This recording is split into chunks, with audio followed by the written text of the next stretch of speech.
Anda kembali menyaksikan Prime Time Talk pemirsa dan kami masih bersama Pak M. Kodari dan juga Pak Supratman Andi Akta. Saya ke Pak Kodari terlebih dahulu. Banyak menyatakan bahwa pertemuan antara dua tokoh bangsa ini yaitu Joko Widodo dan juga Prabowo membawa angin yang lebih sejuk terhadap politik bangsa. Tapi permasalahannya apakah kesejukan itu akan terus menjalar hingga ke akar rumput? Bagaimana Anda melihatnya? Begini, persoalan 4 November ini kalau kita analisa lebih dalam berkaitan dengan dua jenis organisasi ya. Pertama itu organisasi kemasyarakatan atau ormas, yang kedua partai politik. Kalau partai politik saya kira pertemuan Pak Jokowi dengan Pak Prabowo paling tidak mampu mempertemukan dua kutub lah dalam pilkada di DKI. Di DKI ini kan ada 3 kutub, kutubnya Agus dengan Silvi, kemudian Anies Sandi, lalu Ahok dengan Jarot, begitu. Nah, Pak Prabowo adalah tokoh yang berada di belakang Anies dan Sandi, begitu. Sementara di belakang Agus dan Silvi ada Pak SBY. Paling tidak dengan pertemuan ini saya lihat posisinya menjadi 2-1, begitu. Jadi paling tidak kalaupun misalnya proses politik masih berjalan terus, ke depan ini antara Pak Prabowo dengan Pak Jokowi sudah lebih punya kesepahaman lah mengenai bagaimana pilkada DKI ini harus dibawa. Yang jelas arahnya itu tidak lagi kepada arah politisasi SARA. Nah, kalau bicara ormas tentu menjadi agak sedikit lebih rumit ya, karena ormas tidak seperti partai politik yang memiliki komando yang sangat jelas atau sangat struktural. Kalau di Gerindra apa yang dikatakan oleh Pak Prabowo itulah yang menjadi titah atau menjadi perintah dan itu harus dilaksanakan. Tetapi ketika kita bicara ormas tentu orangnya menjadi lebih banyak, tokohnya juga menjadi lebih banyak. Nah, pada titik inilah kemudian memang perlu ada upaya komunikasi yang lebih lanjut. Kalau saya lihat memang Pak Jokowi tidak hanya cukup ketemu dengan Pak Prabowo tetapi juga ketemu dengan tokoh-tokoh yang lain. Pak Prabowo adalah tokoh politik, nah perlu juga Pak Jokowi ketemu dengan tokoh-tokoh agama. Katakanlah pimpinan NU, pimpinan Muhammadiyah, minimal 2 organisasi inilah, karena 2 organisasi ini adalah organisasi keagamaan yang memiliki pengikut paling besar di Indonesia, begitu. Kita tunggu saja, mungkin dalam 1-2 hari pertemuan semacam itu akan terjadi juga. Yang jelas persoalan ini memang harus diselesaikan satu-satu ya, pada tataran politik maupun tataran sosial. Ya, baik Pak Supratman, ini kan disampaikan juga oleh Pak Prabowo bahwa meskipun Gerindra kerap keras dan tegas terhadap pemerintah, namun selain bertanggung jawab terhadap konstituen, Gerindra juga ingin yang terbaik untuk NKRI. Apakah artinya ini adalah sebuah pesan tersendiri yang ingin disampaikan oleh Pak Prabowo dan juga Pak Jokowi, tentu saja bahwa kami ini yang ada di sini yang bertemu pada hari ini sangat peduli dengan NKRI begitu. Bisa diragukan. Itu sesuai dengan garis perjuangan Partai Gerindra dan di mana-mana Pak Prabowo selalu menyatakan harga mati buat Pancasila, Undang-Undang Dasar, kemudian NKRI dan Bhinneka Tunggal Ika. Itu harga mati buat kita dan itu garis perjuangan kita dalam rangka melihat bangsa ini ke depan untuk kita bisa bersama-sama dengan seluruh elemen bangsa untuk bisa berjuang dalam rangka mensejahterakan masyarakat Republik Indonesia. Tetapi yang perlu kita ingat adalah dalam berbagai macam kebijakan pemerintah yang berkaitan dengan kemaslahatan masyarakat, Gerindra tidak pernah melakukan sedikit pun upaya untuk menjegal kegiatan-kegiatan yang bersifatnya untuk kemaslahatan bagi bangsa dan negara. Bahkan kami berada di posisi terdepan untuk menyokong kegiatan pemerintahan kalau itu memang terbaik buat bagi bangsa dan negara.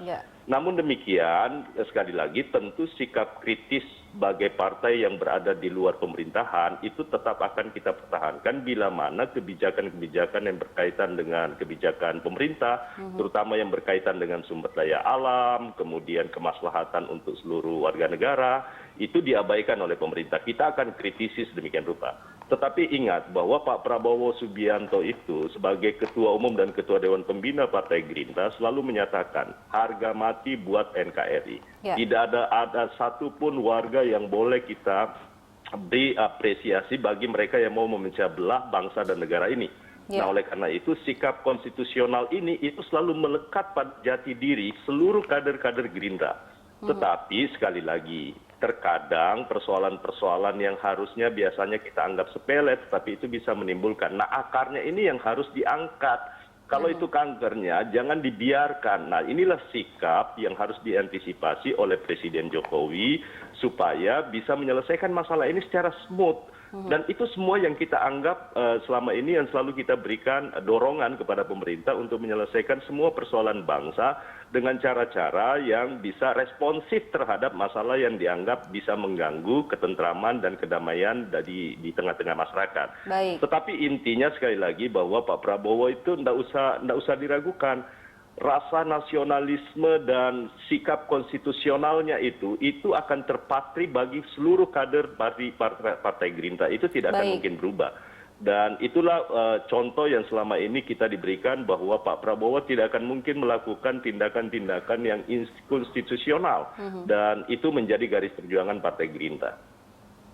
Ya, baik. Terima kasih banyak atas kebersamaannya dengan Berita Satu TV, Pak Supratman. Selamat malam, terima kasih. Saya kembali ke Pak Kodari. Pak Kodari, apakah kedatangan Jokowi ke Hambalang ini juga menunjukkan bahwa peran Prabowo dalam politik Indonesia ini masih sangat besar dan cukup menentukan?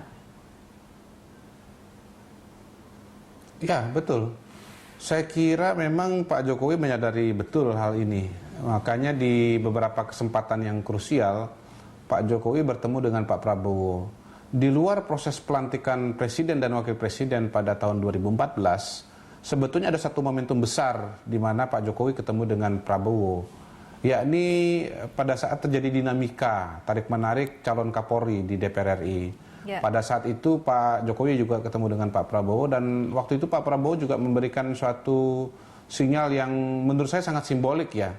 Beliau memberikan keris kepada Pak Jokowi. Nah, pada saat itu menurut saya menarik karena kita lihat antara Pak Jokowi, antara Presiden dengan partai pendukungnya sebetulnya memiliki perbedaan pendapat mengenai siapa yang harus jadi Kapolri. Nah, justru yang mendukung Pak Jokowi waktu itu adalah ya kita lihat paling tidak secara simbolik adalah Pak Prabowo yang notabene menjadi rivalnya pada pemilu presiden tahun 2014.